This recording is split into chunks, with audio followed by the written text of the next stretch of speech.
नमस्कार श्रोते हो, सुमंगल क्रिएशन्स मध्ये आपले हार्दिक स्वागत। शेवटची गणेश मूर्ती, त्या गणेश मूर्ती विक्रीच्या स्टॉल मध्ये तो आज 7व्यांदा आला होता।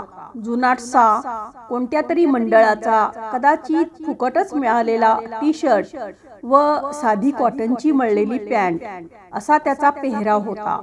दरवेळी तो यायचा, त्या कमळावर बसलेल्या शाडूच्या गणेश मूर्ती ज्या रॅकवर ठेवल्या होत्या तिथे तो जायचा।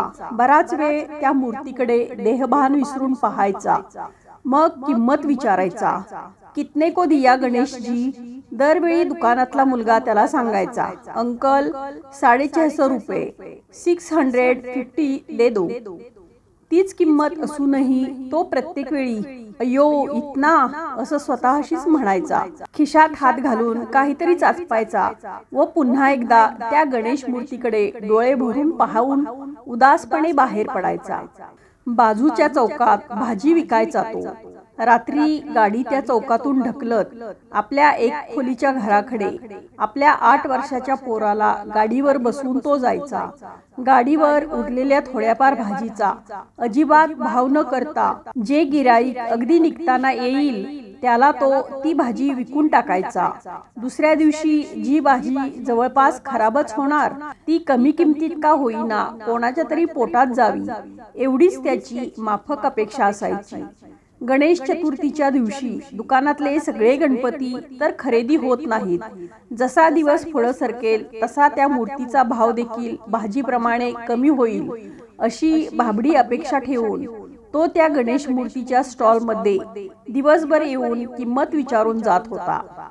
आता त्याला जाताना पाहून दिवसभरात पहिल्यांदाच स्टॉलवर आलेले दुकान मालक आनंदरावांनी स्टॉलवर विक्री करणाऱ्या त्या मुलाला बोलावून घेतलं व विचारलं, रवी काय रे, मूर्ती नाही पसंत पडली त्यांना? तसाच गेला तो मूर्ती न घेता। अहो काका, नुसता टाइमपास माणूस आहे, सकाळपासून 6-7 वेळा स्टॉलवर येऊन गेलाय। ती कमलारूढ मूर्ती कितीला हे विचारतो आणि आम्ही किंमत सांगितली की चेहरा बारीक करून निघून जातो। अरे मग विचारायचं की त्याच्याकडे किती पैसे आहेत? अहो काका, त्याच्या अवतारावरून वाटतं का तुम्हाला की त्याच्याकडे 650 रुपये असतील? म्हणून फाटका माणूस आहे, उगीच येऊन स्टॉल फिरून किंमत विचारून जातो। मला तर वाटतं की चोरबीर तर नसेल ना? रवी बोलला। नाही रे रवी, जेवढी माणसाची पारख मला आहे त्यावरून मला वाटतं तो चोर नाही, हा पण गरीब जरूर आहे। तेवढ्यात काहीतरी आठवून आनंदराव बोलले, अरे हो आत्ता आठवलं, हा माणूस इथेच वीर बाजी चौकात स्टेट बँकेसमोर भाजीचा गाडा लावतो। अरे मागच्या महिन्यात रात्री 9 वाजता मी जेवण करून रात्री फिरायला चाललो होतो तेव्हा याच्याकडे थोडी भाजी घेतली। मग फिरून तिथून माघारी घराकडे जाताना याने मला परत बोलावून त्याच्याकडची सगळी भाजी फक्त 10 रुपयात देऊ केली। जवळजवळ 100-1 रुपयाची भाजी होती। मी नको म्हटलं तरी ऐकेना। मग मीच विचार केला की याचे हातावरचे पोट कशाला त्याचे नुकसान करा, म्हणून मी 100 रुपये काढून दिले। पण आश्चर्य म्हणजे त्याने 10 रुपयांच्या वर 1 पैसाही घेतला नाही। मला अजूनही आठवते, तो म्हणाला होता, साफ पेट भरने के लिए जितना चाहिए उतना तो आज कमा लिया, बस आपसे ज्यादा पैसे मैं लेगा तो पाप लगेगा। आनंदराव स्वतःशीच हसले। हा किस्सा ऐकून अचंबित झालेला रवी व दुकानातील बाकी मुले परत स्टॉलवर इतर लोकांकडे वळली। रात्रीचे 9:30 वाजता गणेश मूर्ती नेणारी शेवटच्या गणेश मंडळांची मुले येऊन मूर्ती घेऊन गेली व आनंदरावांनी पोरांना आवरायला घ्यायला सांगितलं। दुकानाच्या बाहेरच्या पंडालमध्ये ठेवलेल्या मूर्ती, रॅक, टेबल, खुर्च्या सगळे आत दुकानात आणू लागले। कमलारूढ गणेशाची मूर्ती आज खूप मागणी होती। तब्बल 50 मूर्ती विकल्या गेल्या होत्या, केवळ एकच मूर्ती शिल्लक होती। काही सामान न्यायला बाहेर येत असताना आनंदरावांची नजर रस्त्यावर गेली। रस्त्यावर तोच भाजीवाला आपला गाडा व मुलाला घेऊन बाहेरून आत दुकानात पाहत होता। आनंदरावांनी त्याला पाहिलं तसा तो बावचळला व पोराला पाठीवर हलकीच थाप मारून चल चल असं म्हणत पुढे निघाला. आनंदरावांनी पटकन पुढे होत त्या भाजीवाल्याला हाक दिली, ओ अण्णा इधर आओ. अण्णा जागेवरच थांबला.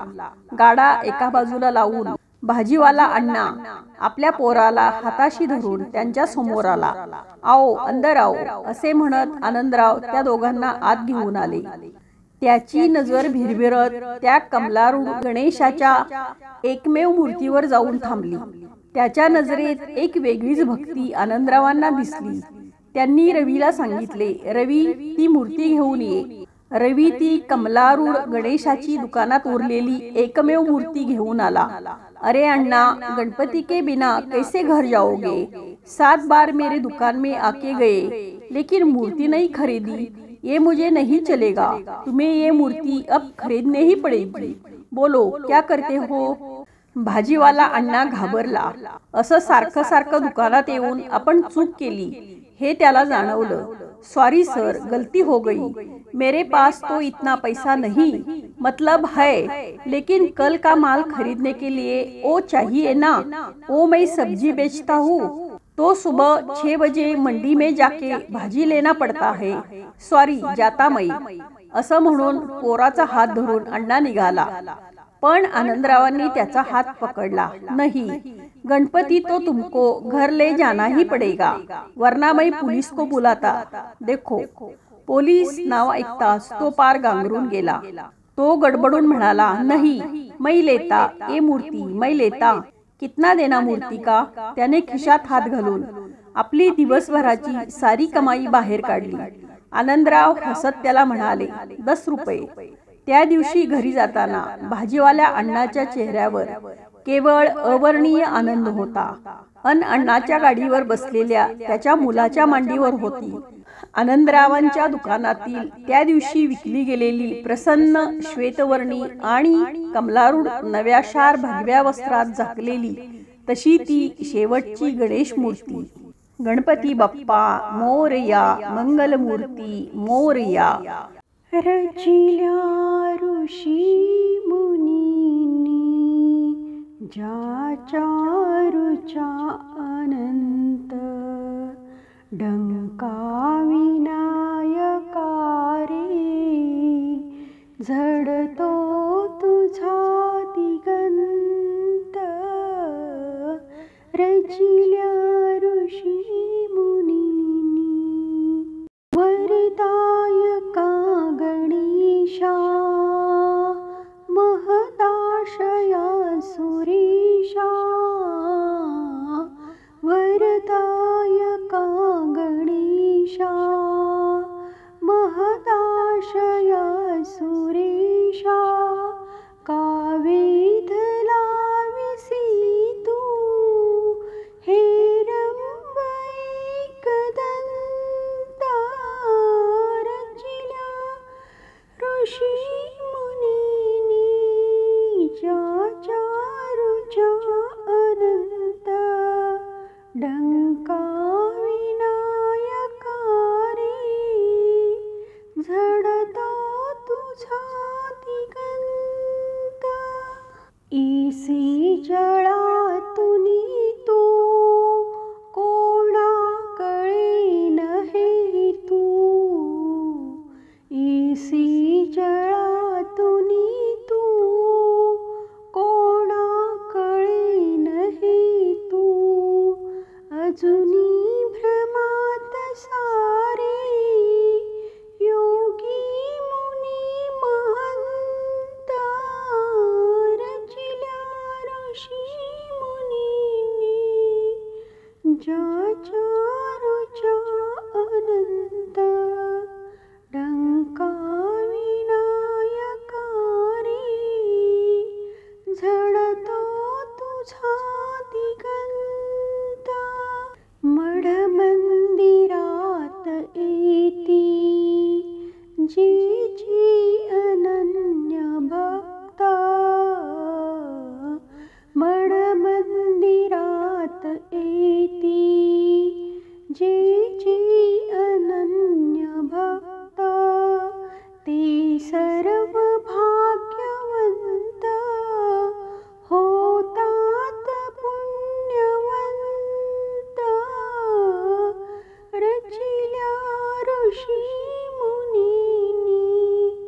ज्याच्या रुचा अनंत डंका विनायकारी झडतो तुझा दिगंत। तर श्रोते हो, कशी वाटली आपणास ही कथा? आवडली असेल तर जरूर लाईक करा, कमेंट्स करा, शेअर करा आणि आपल्या चॅनेलला अजून सबस्क्राईब केले नसेल तर सबस्क्राईब करा। धन्यवाद।